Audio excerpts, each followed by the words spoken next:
Hi friends, ಇವತ್ತಿನ ವಿಡಿಯೋಗೆ ಸ್ವಾಗತ. ಇವತ್ತಿನ ವಿಡಿಯೋದಲ್ಲಿ ನಾಟಿ ಸ್ಟೈಲ್ ಬೆಳ್ಳುಳ್ಳಿ ಕಬಾಬ್ ಮನೆಯಲ್ಲಿ ಹೇಗೆ ಮಾಡೋದು ಅಂತ ನೋಡೋಣ ಬನ್ನಿ. ಇದಕ್ಕೆ 1 kg ಚಿಕನ್ ತಗೊಳ್ಳಿ.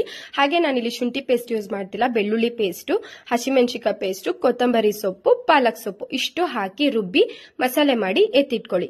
ನಂತರ ಚಿಕನ್ಗೆ ರುಚಿಗೆ ತಕ್ಕಷ್ಟು ಉಪ್ಪನ್ನ ಹಾಕಿ ರುಬ್ಬಿರೋ ಮಸಾಲೆನ ಆಡ್ ಮಾಡ್ಕೊಳ್ಳಿ. ಹಾಗೆ ಇಲ್ಲಿ ನಾನು ಎಗ್ ವೈಟ್ ಮಾತ್ರ ಹಾಕೊಳ್ತಿದ್ದೀನಿ, ಎಲ್ಲೋ ಹಾಕೊಳ್ತಾ ಇಲ್ಲ. ಎಲ್ಲೋ ಹಾಕೋದ್ರಿಂದ ಕಬಾಬ್ ಗಟ್ಟಿ ಬಂದ್ಬಿಡುತ್ತೆ. ನೀವು ಕೂಡ ಎಗ್ ವೈಟ್ ಮಾತ್ರ ಹಾಕೊಳ್ಳಿ.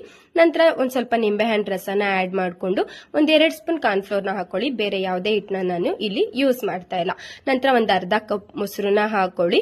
ಹಾಗೆ 1 ಸ್ಪೂನ್ ಗರಂ ಮಸಾಲ ಹಾಕೊಳ್ಳಿ. ಈಗಾಗಲೇ ಹಳೆ ವಿಡಿಯೋದಲ್ಲಿ ಹೇಳಿದ್ದೆ ನಾನು, ಗರಂ ಮಸಾಲ ಕೂಡ ನಾನು ಮನೆಯಲ್ಲೇ ಮಾಡ್ಕೊಳ್ಳೋದು ಅಂತ. ನಂತರ ಒಂದು ಪ್ಯೂರ್ ಪೆಪ್ಪರ್ ಪೌಡರ್ನ 1 ಸ್ಪೂನ್ ಆಡ್ ಮಾಡ್ಕೊಳ್ತಿದ್ದೀನಿ. ಇದು ಕೂಡ ನಾನು ಮನೆಯಲ್ಲೇ ಮಾಡ್ಕೊಂಡಿದ್ದೀನಿ. ಹಾಗೆ ಸ್ವಲ್ಪ ಕಸ್ತೂರಿ ಮೇಥಿನ ಹಾಕೊಂಡು 1-2 ಸ್ಪೂನ್ ಆಯಿಲ್ ನ ಹಾಕೊಳ್ಳಿ. ನಂತರ 1/2 ಸ್ಪೂನು ಅರಿಶಿನ ಹಾಕೊಂಡು ಚೆನ್ನಾಗಿ ಮಿಕ್ಸ್ ಮಾಡಿ.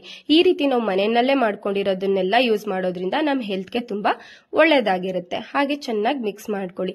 ಮಾಡೋ ಅಡುಗೆನ ತುಂಬಾ ಪ್ರೀತಿಯಿಂದ ಮಾಡ್ರಿ, ಎಲ್ಲರಿಗೂ ಇಷ್ಟ ಆಗುತ್ತೆ. ನೀವು ಮಾಡೋದ್ರಿಂದ ನಿಮ್ಗೂ ತುಂಬಾ ಇಷ್ಟ ಆಗುತ್ತೆ.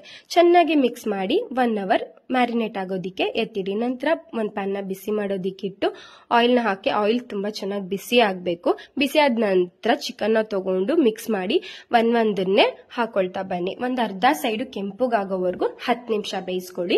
ತಿರ್ವಿ ಹಾಕಿ ಇನ್ನರ್ಧ ಸೈಡು ಕೆಂಪುಗಾಗೋವರೆಗೂ ಒಂದು 10 ನಿಮಿಷ ಬೇಯಿಸ್ಕೊಂಡು ಚೆನ್ನಾಗಿ ತಿರ್ವಿ ಹಾಕಿ ಡೀಪ್ ಫ್ರೈನ ಮಾಡ್ಕೊಳ್ಳಿ.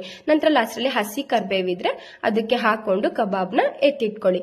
ಹಾಗೆ ಒಂದು ಪ್ಯಾನ್ನ ಬಿಸಿ ಮಾಡೋದಿಕ್ಕಿಟ್ಟು ಬಟರ್ ಹಾಕಿ, ಇಲ್ಲ ತುಪ್ಪ ಇದ್ರೆ ನಿಮ್ಮ ಮನೇಲಿ ತುಪ್ಪ ಹಾಕೊಳ್ಳಿ, ಯಾವ್ದಿದ್ರು ಓಕೆ. ಹಾಗೆ ಗಾರ್ಲಿಕ್ ನ ಸಣ್ಣದಾಗಿ ಹೆಚ್ಚಿ ಹಾಕೊಂಡು ಚೆನ್ನಾಗಿ ಕೆಂಪುಗಾಗೋವರೆಗೂ ಹುರಿದು ಮಾಡಿಟ್ಕೊಂಡಿರೋ ಕಬಾಬ್ನ ಮಿಕ್ಸ್ ಮಾಡಿದ್ರೆ ಉಂಟಲ್ಲ, ಆಹಾ ಒನ್ ಮೋರ್ ಅಲ್ಲ ಕಣ್ರಿ, ಇನ್ನೊಂದ್ ಸ್ವಲ್ಪ ಕಬಾಬ್ ಇದ್ರೆ ತಂದ್ಕೊಡಮ್ಮ ಅಂತ ಕೇಳ್ಬೇಕು ನಿಮ್ಮ ಮನೆಯವರೆಲ್ಲ. ಆ ರೀತಿ ನಾಟಿ ಸ್ಟೈಲ್ ಬೆಳ್ಳುಳ್ಳಿ ಕಬಾಬ್ ರೆಡಿ ಆಗುತ್ತೆ. ಈ ವಿಡಿಯೋ ಇಷ್ಟ ಆದ್ರೆ ಲೈಕ್ ಮಾಡಿ, ಕಮೆಂಟ್ ಮಾಡಿ, ಶೇರ್ ಮಾಡಿ. Thank you for watching.